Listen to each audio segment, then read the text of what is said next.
আশ্চর্য কথা। তো আপনি কি করে জানলেন যে আমি ৮,০০০ করে টাকা নেই আর ১ টাকাও কম নেই না? নিশ্চয়ই আপনাকে হয় আপনি দিয়েছেন, আর আপনি যদি না দিয়ে থাকেন তাহলে কারো মুখে শুনেছেন। যার মুখে শুনেছেন তাকে আপনার জিজ্ঞেস করা উচিত যে তিনি কার কাছে শুনেছেন। তিনিও বলবেন অমুকের কাছে শুনেছি। এইভাবে শুনতে শুনতে আসল ব্যক্তিকে খুঁজে পাওয়া যাবে না, কারণ আসলটা হচ্ছে শয়তান। সেখান থেকেই কথাটি এসেছে।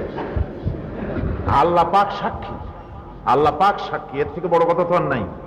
আল্লাহ পাক সাক্ষী, আমার সারা জীবনে বাংলাদেশ এবং বাংলাদেশের বাইরে এমন কোন মায়ের সন্তান নাই যে আমার সামনে দাঁড়ায় কথা বলতে পারে যে আপনি আমার সাথে চুক্তি করে মাহফিল করেছেন, এত টাকা দিয়েছি, কম হয়েছে বলে ফেরত দিয়েছেন, বেশি করে ডিমান্ড করেছেন, এ কথা কেউ বলতে পারবে না। এই ধরনের বাজে কাজ আমি জীবনেও করিনি।